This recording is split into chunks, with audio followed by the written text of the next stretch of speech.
and welcome to another episode of the Tyndale House podcast. This is one of our Meet the Scholar series in which we talk to scholars who have some connection with Tyndale House. And I'm talking today to Tom Schmidt, who we have talked to before. Previously, Peter has interviewed Tom twice for the podcast, talking about Tom's book, Jesus and Josephus. And those were very interesting. Lots of you have listened to those, and we've had some very positive comments about those. If you haven't seen them yet, check them out. There will be some overlap in this conversation, but we wanted to talk to Tom again about Josephus and his world and the world in which Jesus was put on trial and executed at that first Easter. But first, let's find out who Tom is and a little bit more about him. So, hi, Tom. Thank you so much for joining us. Tony, it's a great pleasure to be with you here again. Thank you very much. Perhaps you could just start by telling us who you are and what you do and what your particular research interests are. I'm a scholar of the New Testament and early Christianity and a bit of Eastern Christianity also. I have a book, of course, Josephus and Jesus, that came out recently. But I also do work on early Christian texts, translations, and some Syriac and Arabic literature as well, but done by Christians. I have my PhD from Yale. Right now I'm a visiting fellow at Princeton University, and I'm an associate professor at Fairfield University. Great. So tell us more about the world that Josephus is describing. I mean, some people won't even know who Josephus is, really. They'll have heard his name. They'll have some idea of the fact that he was a Jewish writer in the first century. Could you fill in some of the story about Josephus and why his book is so significant? Josephus, I think fairly we could say, is the most valuable source we have on the culture and background of New Testament times, that is, of first century Galilee and Jerusalem and Judea. And this is because this is where Josephus was raised. He was born in Jerusalem in 37 AD. He was born to an eminent priestly family. He was raised in Jerusalem, raised to be a priest. He also became a Pharisee when he was 19 years old. And he had this fabulous career. We wish we knew more, but he was an ambassador. He was, as I mentioned, a Pharisee. He was a priest. He also became a general in the Jewish war. And then after the defeat of the Jews at the hands of the Romans, he devoted the remaining decades of his life to writing histories of the Jewish people. And he wrote from the very beginning, starting with creation all the way up to his present day. Most of his works, though, one of his main works, The War of the Jews, focuses on that war of the Jews with the Romans from 66 to 70 AD. But he also has an autobiography where he tells us much of the information I just relayed to you about Josephus's background. And then in another work of his, The Antiquities, which is his largest work, it's a whole history, a monumental history of the Jewish people up to about 66 AD. And that text is where we get so much information about New Testament people and about New Testament customs, the background, the happenings, geographic locations, pretty much everything, you name it. Josephus will help inform us about especially the gospel background. And like I said, this is coming from a man, Josephus, who lived in Jerusalem in the 30s, 40s, and 50s AD. He knew some of the people mentioned in the New Testament. So he is a profoundly good source for historians to use to understand the New Testament. And is he a reliable source? Yes, he is. He is a very reliable source. He's not perfect. We know he's not perfect because he will describe the same series of events in multiple books, and he will put them in different order, or he'll contradict himself. So, he's not infallible. We know that. But as far as ancient historians go, he's very good. In fact, he's up there as among the best as far as ancient historians go. So he is reliable. That, as I said, that doesn't mean he gets everything correct, but he is reliable. And how does what Josephus is writing about mesh with what the Gospels are writing about? Are they fully consistent with each other? Do they shed light on each other? What are the connections between them? They do shed a lot of light on one another. It's not just Josephus shedding light on the Gospels. It's also the Gospels shedding some light on Josephus. That happens as well. They are writing on similar themes. They're writing about the same time period, the same people, the Jewish people. But of course, the Gospels are laser focused on Jesus. Everything revolves around Jesus, and things are only mentioned because they happen to do with Jesus. This is the nature of writing a biography. You focus on the subject.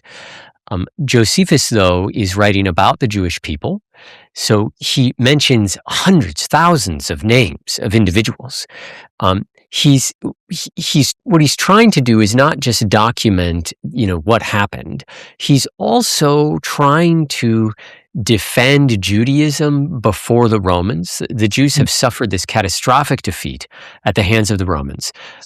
There's a lot of very bad stereotypes that the Romans and the Greeks have against Jews.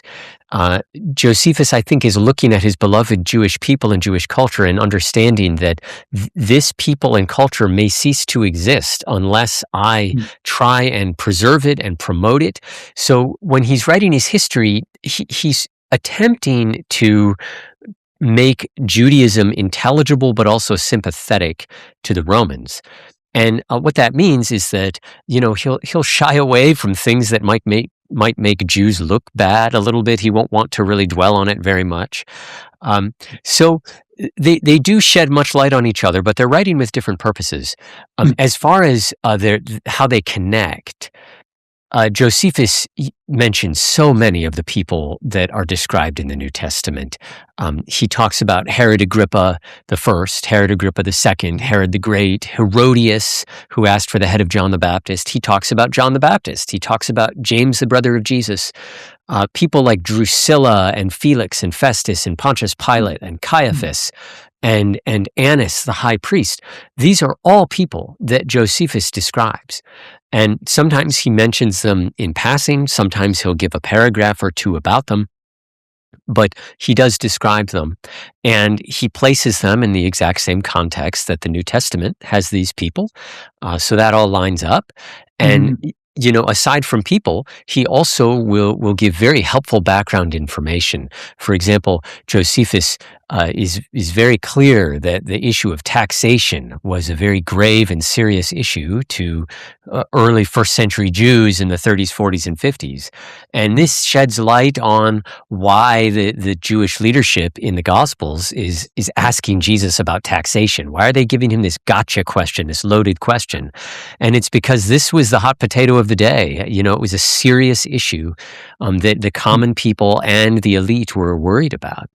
This comes up, things like this happen again and again in the New Testament. Another example, Luke has this line in Acts where he seems to suggest that the Sadducees don't believe in the resurrection, but the Pharisees do.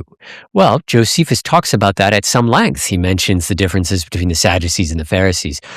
And we could go on for hours about how these texts complement one another. I'll give one more example. Josephus speaks about Pontius Pilate, and he paints Pontius Pilate as a ruthless but fairly pragmatic leader. So he would not hesitate to do some cruel things, but he also, knew when he was a beaten man and would decide to relent on occasion. And this seems to be what happens in the trial of Jesus, where, Pontius Pilate seems to realize that Jesus is harmless and doesn't really think he deserves to be executed and tries to rescue him. But when he realizes it's not going to work, he just throws his hands up and says, okay, do what you will. This sounds very much like the kind of Pilate that Josephus describes. Yes, that's very interesting. I've heard people say that the depiction of Pilate in the Gospels is implausible for that very reason, that there is no way that a Roman governor in Jerusalem would have allowed any prisoner to go free in the way that he's described letting Barabbas go free and asking the people who do they want. But you're saying from Josephus that that's entirely plausible. Yeah, I think the portrayal of Pontius Pilate as this cruel yet pragmatic individual lines up with the gospel portrayal. As far as releasing prisoners, I should have checked this if I'd known this was going to come up. I'm just plumbing the depths of my memory, but I seem to recall that Philo of Alexandria, Philo is another Hellenistic Jewish writer. He's writing in the 50s. I seem to recall him mentioning a Egyptian governor or some Roman governor in a province releasing a prisoner on someone's birthday as a celebration or some festal day, which seems to line up with what the Gospels say. But I'd have to double check that. We won't hold you to it. This conversation is just between us. Stepping back a moment, just thinking about what Josephus is saying about Pilate.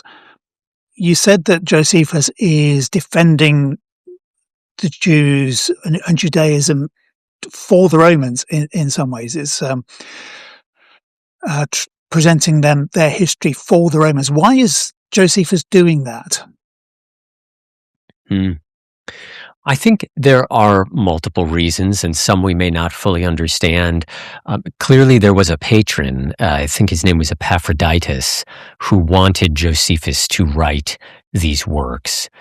Obviously, then, Josephus is going to be, his motives are going to be attenuated by what Epaphroditus would like.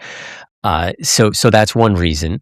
But it's very clear that Josephus wants the Jewish people to come off well in the eyes of the Romans. Maybe it's worth just very briefly explaining how this guy who had been a general in the Jewish army in the revolt against the Romans, how he comes to be in Rome and knowing the emperor and being patronized by Epaphroditus and others. It's a remarkable story. Josephus tells us this himself in his own words. But he's a general. He's stationed in Galilee, and in Galilee he visits all these places that Jesus and the apostles, would have preached and traveled by. It's clear that the Romans are going to win this war. They have overwhelming numbers, and so Josephus at some point is captured by the Romans, and this is not a good position to be in. He's a general, one of 7 generals, so he's one of the chief leaders. In fact, there's 2 supreme commanders, but at some point it feels like there's then only one supreme commander, Annas II or Ananus II, and then there's 7 generals, and Josephus is one of them. So he's a top man, but he's brought before Titus, who is the son of the newly crowned emperor Vespasian, and he is brought before Titus, who's the general leading the Romans, and he gains Titus's favor. He describes this prophetic experience that Josephus claims to have had, where he goes into this prophetic ecstasy and foresees that Titus will become emperor, and he serves as translator. This does make sense, if you are in a war and you capture one of the generals who's highly educated and happens to speak your language, and he's willing to work with you, you might work with him. And Josephus was, and so he. There are people who accuse Josephus of betraying the Jewish people. Josephus portrays himself as trying desperately to save the Jewish temple and to save as many Jewish people as possible. And I think one could also say sympathetically that he's sort of like the prophet Jeremiah. He knows that the Babylonians are coming and there's nothing that can be done about it, and he's just acknowledging reality. In any case, after the Jewish defeat, Josephus is rewarded. He's given some land. He's given some other things as well.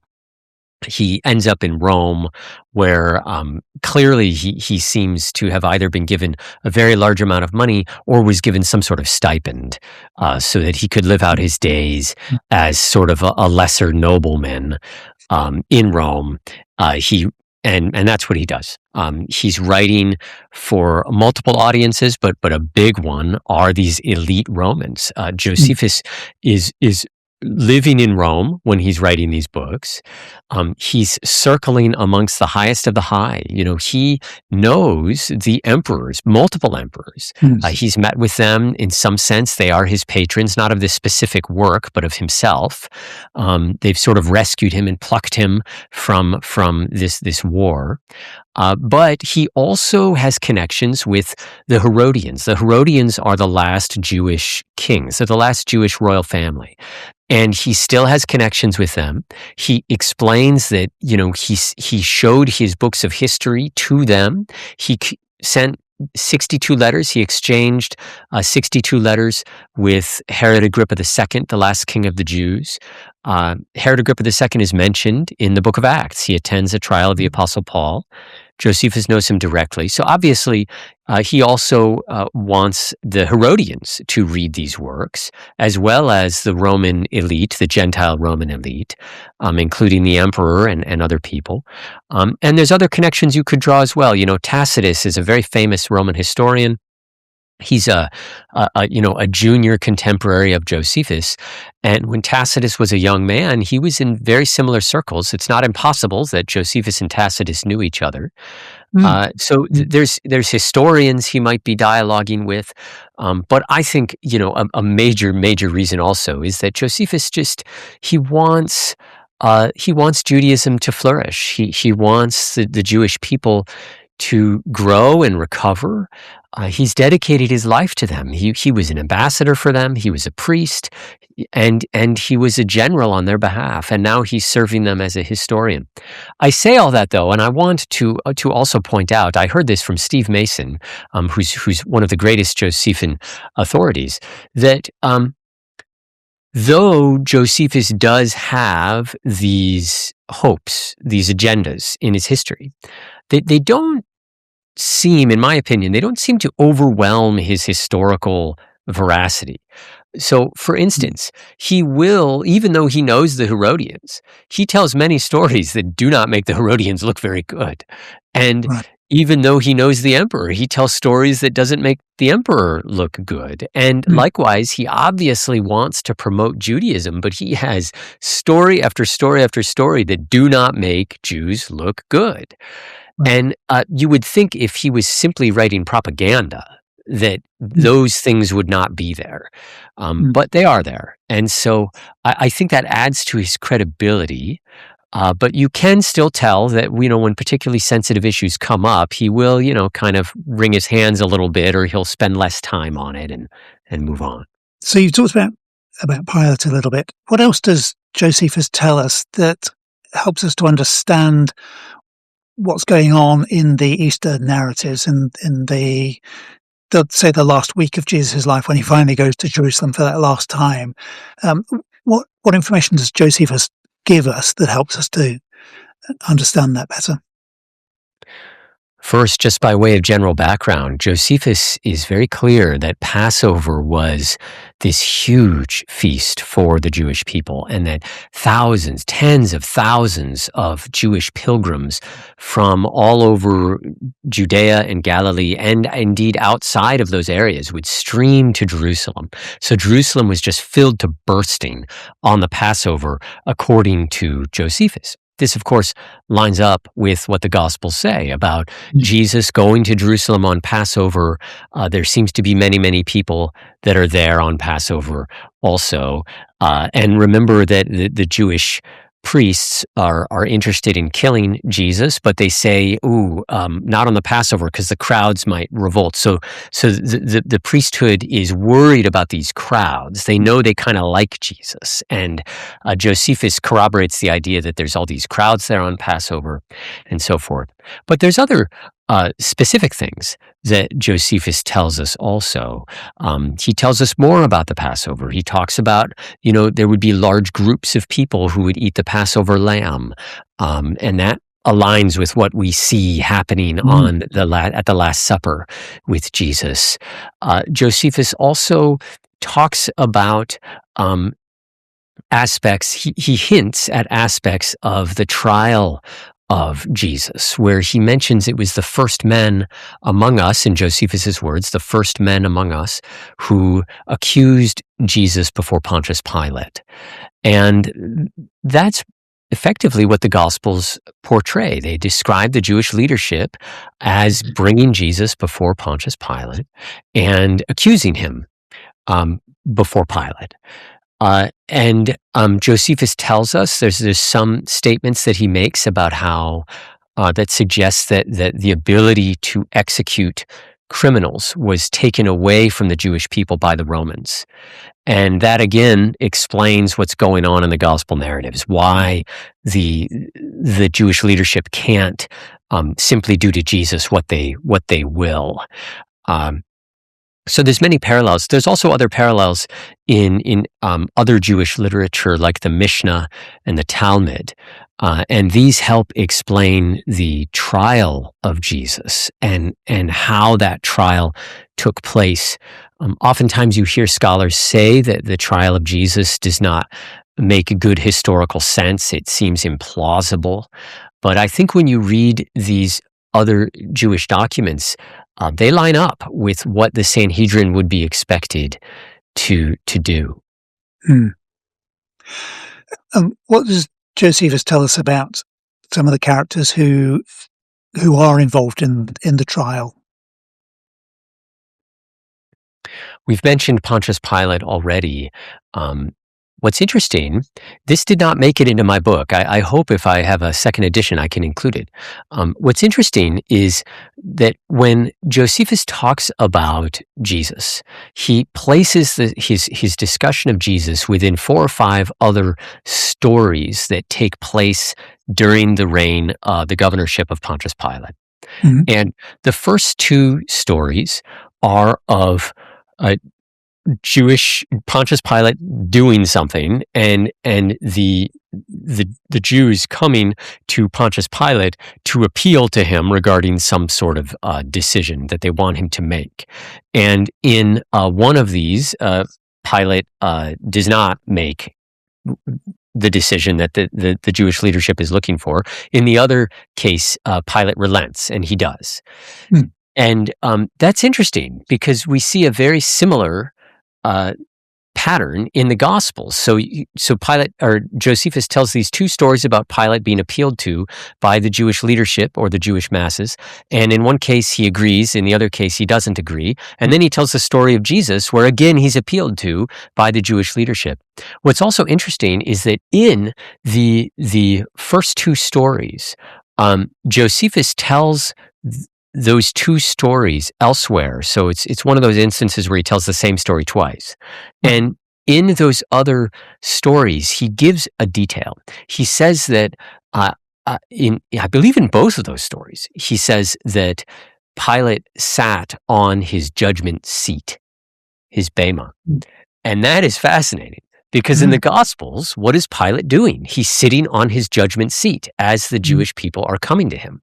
And so it feels like, now Josephus does not mention Pilate on his judgment seat during his discussion of Jesus. Right. But what's interesting is he has placed this story as the 3rd story of 3 Pontius Pilate stories of Jews coming to Pilate to appeal to him while he's on his judgment seat. So that again is, I think, a very interesting corroboration of not only what Pontius Pilate would do when the Jewish people would come to him, or Jewish leadership, but also Josephus seems to think it makes good sense to have the Jesus story and Pontius Pilate judging, in that same context. Yeah. So that's one of the nuggets that we get from this. Other things that we can derive from Josephus are aspects of other Jewish leaders like Herod the Tetrarch, Herod Antipas the Tetrarch. Josephus describes him and his reign. He's over in Galilee, but of course, where would he be on Passover? He would be in Jerusalem, celebrating Passover. It would be required of him to be there. And if we read the Gospel of Luke, Luke says that in those days Herod was in Jerusalem, and that seems puzzling. But when you realize this is happening on Passover, it makes complete sense. Yeah.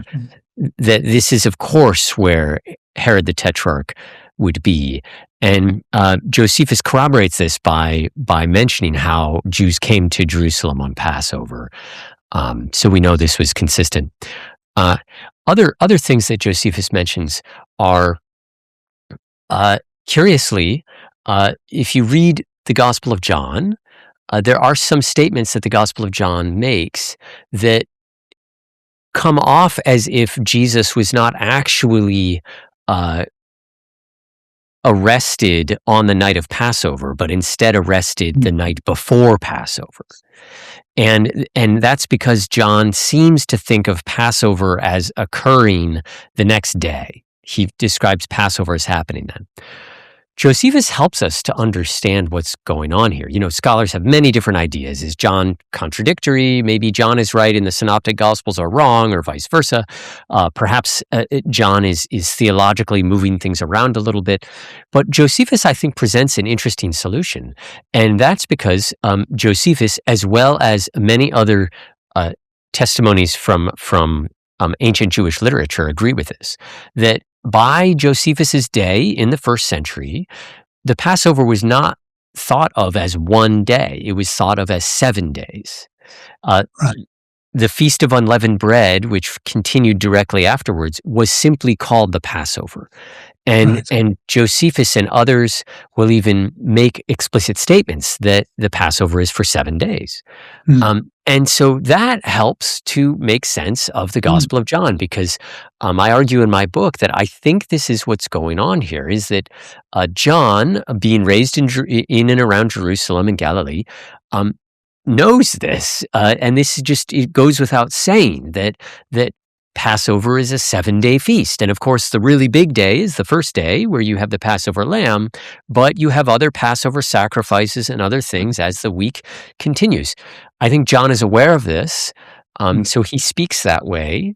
And Josephus, I think, corroborates this as well. Right.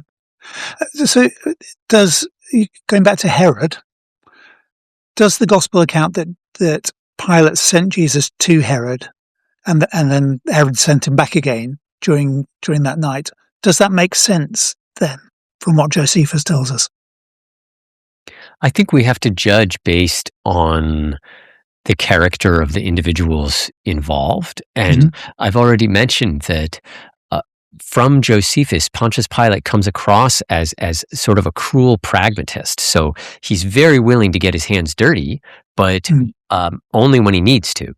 And if he doesn't need to, then why do it? Right. And I think that makes sense of what's going on. Is Pontius Pilate's been woken up early in the morning to see to this emergency case of this guy Jesus, whom he's heard rumors about, and he thinks he's harmless. And Pilate is, doesn't think he's done anything wrong, and then he hears that he's from Galilee, and Herod the Tetrarch is in town, and he thinks, "Great, I'll get rid of this problem by sending him over to Herod."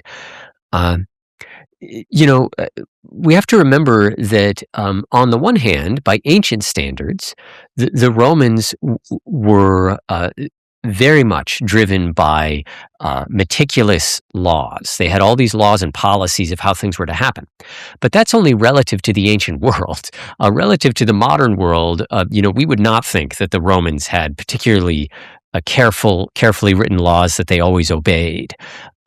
And what that means is that much of Roman judgments and things are going to be very casuistic. They're just going to be attenuated to the circumstances at hand. And the number one thing that Pontius Pilate needs to do is make sure there's not a Jewish rebellion. That is his number one goal as governor.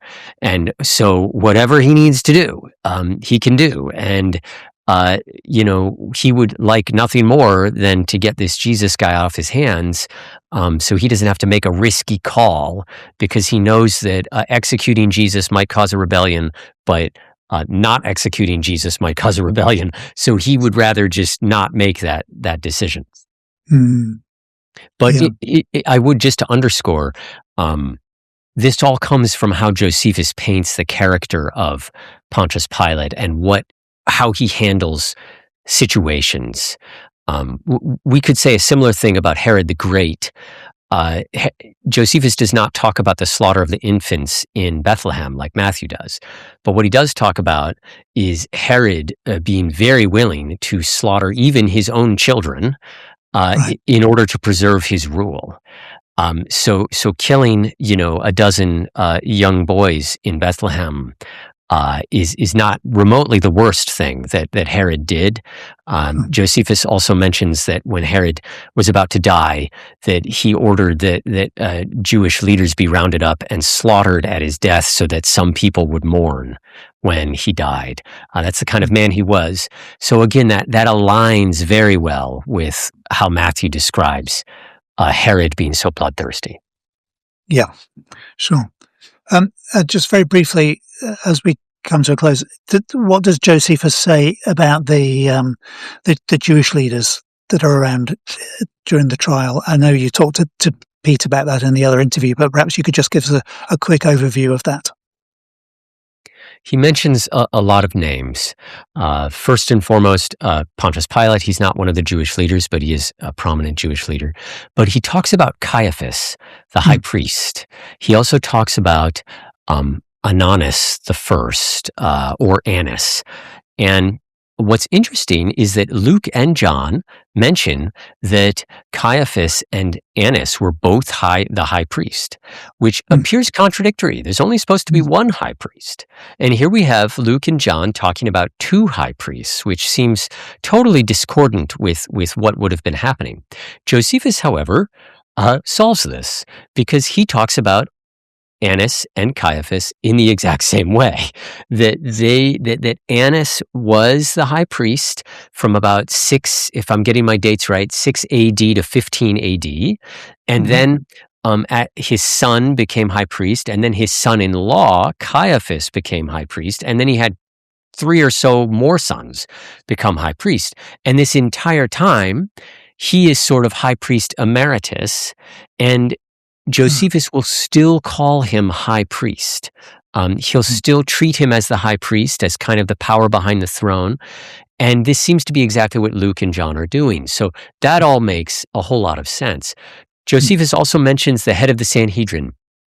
He talks about Rabbi Gamaliel, who he says was a Pharisee. And we learn from the Mishnah and the Talmud that Gamaliel was head of the Sanhedrin, and probably around 30 AD, right when the Sanhedrin put Jesus on trial. And this corroborates what's going on in the New Testament, where in the book of Acts, Luke describes Gamaliel as a Pharisee and a leader, or even the leader of the Sanhedrin. And all of that matches Josephus perfectly. Same name, same time, same place, same role, etc. So Josephus also corroborates, when Luke mentions in one of these early chapters 5 or 6, how the apostles were on trial before the family of the high priests. And he mentions some names and people who are in the lineage of the high priest. And this matches Josephus, who describes this high priestly dynasty, this family, the family of Ananus, where we have Ananus and then his son-in-law Caiaphas, and then 4 or 5 other sons who also become high priests. It's the most powerful family in Judea. So Luke corroborates that as well. Brilliant. There's so much we could talk about. We could carry on for a very long time, but I'm mindful of your time. That's a great overview of what Josephus helps us to understand better in the Gospels and the Eastern narratives in particular. And so thank you very much, Tom. And if you haven't yet watched the other interviews with Tom Schmidt, with Peter Williams, chatting to him about specific issues in Tom's book, Jesus and Josephus. Do check those out. We'll link to those in the show notes. Thank you very much for joining us. Do rate and review the podcast wherever you get your podcast from. If you're on YouTube, please click the bell to be notified when new episodes are released. And join us again for more Meet the Scholar interviews. Thank you very much. Bye-bye.